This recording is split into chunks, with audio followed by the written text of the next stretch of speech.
আল্লাহ তাআলা মঞ্জুর করেন, কবুল করেন। কয় শ্রেণীর? 5 শ্রেণীর। নাম্বার 1, যে মুসলিম তার অন্য মুসলিম ভাইয়ের অগোচরে তার পিছনে তার জন্য দোয়া করে। যে মুসলিম তার অন্য মুসলিম ভাইয়ের অগোচরে, তিনি এখানে নাই, তার জন্য আল্লাহর কাছে কোনো কিছু চায়, ওই চাওয়া আল্লাহ সুবহানাহু ওয়া তাআলার ফেরেশতারা ওই দোয়াকারী ব্যক্তির জন্য আল্লাহর কাছে পেশ করে। কথা বুঝতে পারছি ভাই? সহিহ মুসলিমের হাদিসে আসছে, আবু দারদা রাদিয়াল্লাহু তাআলা বর্ণনা করেছেন, নবী আলাইহিস সালাতু ওয়াস সালাম বলেছেন, মা মিন আবদিন মুসলিমিন ইয়াদউ লিআখিহি বিযাহরিল গায়বি ইল্লা ক্বালাল মালাকু ওয়া লাকা বিমিসলিন। কোন মুসলিম বান্দা তার ভাইয়ের জন্য যদি অগোচরে, তিনি এখানে নাই, তার অনুপস্থিতিতে যদি আল্লাহর কাছে তার জন্য কোনো কিছু চায়, কোনো কল্যাণ চায়, তো আল্লাহর ফেরেশতারা ওই ব্যক্তির জন্য, দোয়াকারী ব্যক্তির জন্য আল্লাহর কাছে দোয়া করে যে তোমার জন্য আল্লাহ তাআলা তাই দেখ যা তুমি তোমার মুসলিম ভাইয়ের জন্য চাইতেছো। তাহলে আমাদের জানা শোনা, পরিচিত অপরিচিত যত মুসলিম ভাই বোনেরা আছেন, তাদের জন্য তাদের অগোচরে আমরা যা চাইবো, মনে রাখবো যে সেই চাওয়াটা আল্লাহর ফেরেশতারা আমার জন্য আল্লাহর কাছে কি করবেন?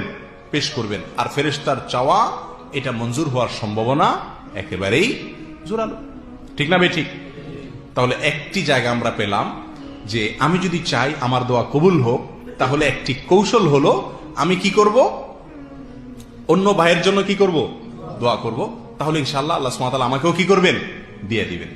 দুনিয়ার ব্যাপারটা সম্পূর্ণ ব্যতিক্রম ভাই। দুনিয়ার বিষয়ে আপনি যদি কিছু পাইতে চান, তো আপনি চাইবেন যে এটা আমি চাই, আর জনে কেউ না চায়। ঠিক না ভাই? ঠিক। কারণ আরেকজন চাইলে তারেও যদি দেয় দাতায়, তাহলে আমারটা তো মিস হইতে পারে। আল্লাহ সুবহানাহু ওয়া তাআলার সিস্টেম সম্পূর্ণ উল্টো। আপনি যদি অন্যের জন্য চান, আল্লাহ সুবহানাহু ওয়া তাআলা আপনার জন্য কি করবেন? ইনশাআল্লাহ মঞ্জুর করবেন। মনে থাকবে তো ইনশাআল্লাহ? 1 নম্বর জায়গা পেয়ে গেলাম। নাম্বার 2, মাজলুম ব্যক্তির দোয়া, অত্যাচারিত ব্যক্তির দোয়া। যে ব্যক্তি কোনোভাবে অত্যাচারিত হয়েছে, জুলুমের শিকার হয়েছে, কেউ তার প্রতি জুলুম করছে, সেটা কথা দিয়া হোক, কাজ দিয়া হোক, হাত দিয়া হোক, অথবা অর্থকরীর দিক থেকে হোক, যেই কোনো ভাবে কারোর প্রতি যদি জুলুম করা হয়, যে ব্যক্তি মাজলুম, অত্যাচারিত, এই ব্যক্তির দোয়া কি হয়ে যায়? কবুল হয়ে যায়। সে ব্যক্তি তো নেক দোয়া করে না। মাজলুম ব্যক্তি সাধারণত কি দোয়া করে?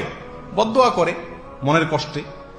এই মাজলুম ব্যক্তির বদদোয়া বড় ডেঞ্জার, বড় জঘন্য বিষয়। প্রিয় ভাই, আমার আপনার দ্বারা যদি কোনো কারোর প্রতি কখনো অবিচার হয়ে যায়, সেটা আমার মুখ দিয়া হোক, আমার হাত দিয়া হোক, অন্য কোনো অঙ্গ প্রত্যঙ্গ দিয়ে হোক, যে কোনো উপায়ে হোক, সঙ্গে সঙ্গে ওই ব্যক্তির কাছ থেকে ক্ষমা চেয়ে এটাকে সম্পূর্ণভাবে ভ্যানিশ করে দেওয়ার চেষ্টা আমাদের মধ্যে থাকতে হবে।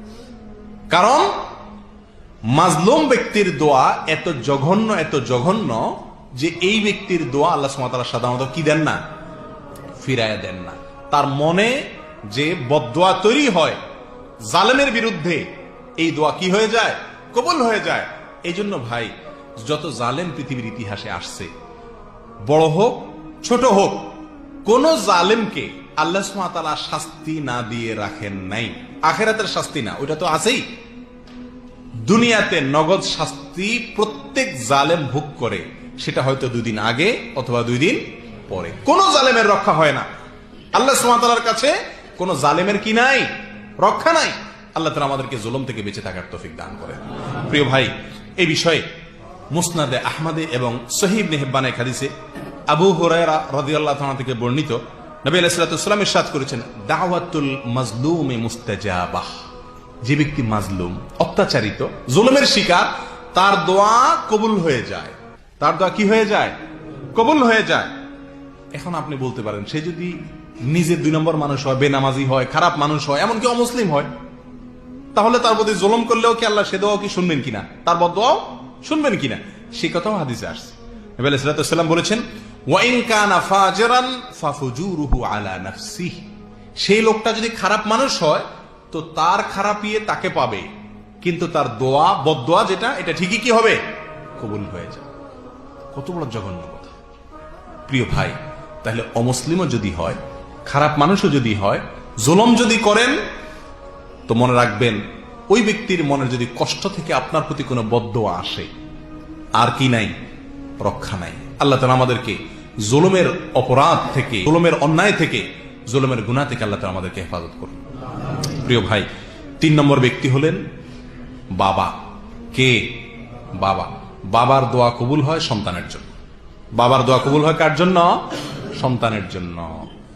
সেটা পক্ষের দোয়া হোক অথবা বিপক্ষের দোয়া হোক, নেক দোয়া হোক অথবা বদ দোয়া হোক, বাবা যদি সন্তানের জন্য দোয়া করে সে দোয়া কি হয়ে যায়?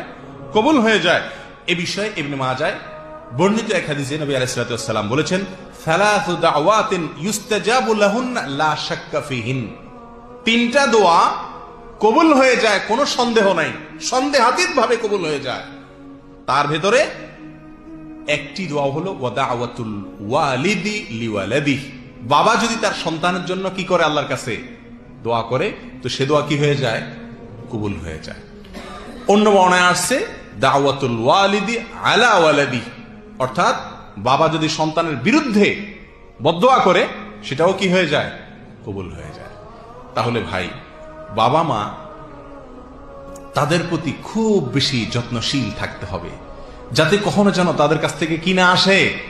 বদদোয়া না আসে। সবসময় যেন তাদের কি পাই? আমরা নেক দোয়া পাই। এই আপ্রাণ চেষ্টা সবসময় থাকতে হবে। আল্লাহর পক্ষ থেকে বড় কঠিন পরীক্ষা মা বাবা। উল্টাপাল্টা করবেন ওনারা, কিন্তু ব্যবহার খারাপ করা যাবে না। জুলুম করবেন ওনারা, কিন্তু ব্যবহার খারাপ করা যাবে না। কঠিন একটা জায়গা, কিছু বলতেও পারবেন না, শুধু সইতে হবে। শুধু কি করতে হবে? সইতে হবে। বাবা মা যদি নিজেরা অন্যায় করেন, তার বিচার আল্লাহ অবশ্যই করবেন, সেটা ভিন্ন কথা, কিন্তু আপনি করতে পারবেন না, বিচার করতে পারবেন না, এবং কিছু বলতে পারবেন না। বড় জটিল একটি জায়গা। যাই হোক, তো বাবার দোয়া সন্তানের জন্য এটা কি হয়ে যায়? কবুল হয়ে যায়। নাম্বার 4, নেক সন্তানের দোয়া তার বাবা মায়ের জন্য। বাবা মার মৃত্যুর পরে যদি নেক সন্তান থাকে, ভালো আমলকারী সন্তান থাকে, এমন সন্তান থাকে যে সন্তান নামাজি, কালামি, দিনদার, তো তার দোয়াও ওই বাবা মার জন্য আল্লাহ কি করেন? কবুল করেন। আমরা সবাই একটি বিখ্যাত হাদিস জানি, তিরমিজি এবং ইবনে খুজাইমা আর অন্যান্য হাদিসের কিতাবে আসছে, নবী আলাইহিস সালাতু ওয়াস সালাম বলেছেন, ইযা মাতাল ইনসান ইনকাতা আনহু আমালুহু আও ইনকাতা আমালুহু। যখন মানুষ মারা যায়, তার সমস্ত আমলের দরজা কি হয়ে যায়? বন্ধ হয়ে যায়। কিন্তু 3টা দরজা কি থাকে? খোলা থাকে। তার ভিতরে একটা হলো ওয়ালাদুন সালেহ ইয়াদউ লাহ। নেক সন্তান যদি সে রেখে যায়, আর সেই সন্তান যদি তার মা বাবার জন্য কি করে? দোয়া করে, তো এই দোয়া তার উপকারে আসে। বুঝা গেল এই দোয়া কি হয়? আল্লাহর কাছে কবুল হয়। তাহলে যদি দুনিয়াতে নেক সন্তান রেখে যেতে পারি, তাহলে সেই দোয়া আমাদের জন্য কি হবে? ইনশাআল্লাহ কবুল হবে। আর আমরা যদি নিজেরা নেক থাকার চেষ্টা করি, আর বাবা মা দুনিয়া থেকে যে থাকেন তাদের জন্য দোয়া করলে সেটাও কি হবে? ইনশাআল্লাহ কবুল হবে। নাম্বার 5, আল্লাহর কিছু বান্দা আছেন যারা নেকামল করতে করতে করতে করতে এমন একটা পর্যায়ে চলে গেছেন যে তাদের দ্বারা বদামল সচরাচর সহসা হয় না, ভুলে বিচ্যুতিতে হয়ে যায়। এরকম যদি ভালো কাজ ছাড়া মন্দ কাজ তিনি করেন না, সঠিক ছাড়া বেঠিকের পথে পা দেন না, এরকম যদি কোনো আল্লাহর বান্দা চলতে চলতে চলতে চলতে এই পর্যায়ে চলে যেতে পারেন, তাহলে ওই ব্যক্তি যা চান আল্লাহ তা দেন। যা চান আল্লাহ তা দেন। সহিহ বুখারীতে আসছে, নবী আলাইহিস সালাতু ওয়াস সালাম বলেছেন, আল্লাহর কিছু বান্দা তারা ফরজ আমলগুলো করে, নফল আমলগুলো করে করে আল্লাহ তাআলা নৈকট্য অর্জন করে, করতে করতে করতে একটা পর্যায়ে গিয়ে তার হাত, তার মুখ, তার চোখ, তার কান, তার অঙ্গ প্রত্যঙ্গ থেকে যাই চায় সবকিছু আল্লাহ সুবহানাহু ওয়া তাআলা কি করে দেন? মঞ্জুর করে দেন। কেমন যেন তার চাওয়াই হলো আল্লাহর চাওয়া, তার চাওয়াই কি হয়ে যায়? আল্লাহর চাওয়া হয়।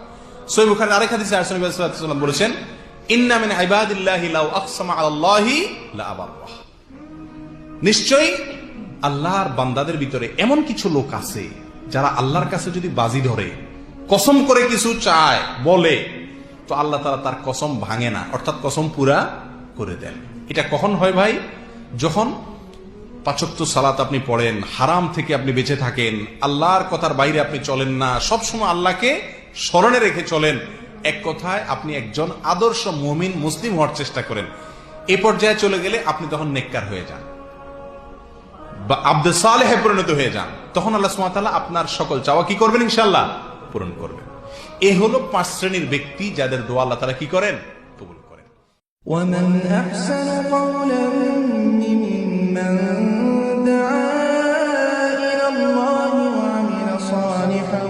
وقال إنني من المسلمين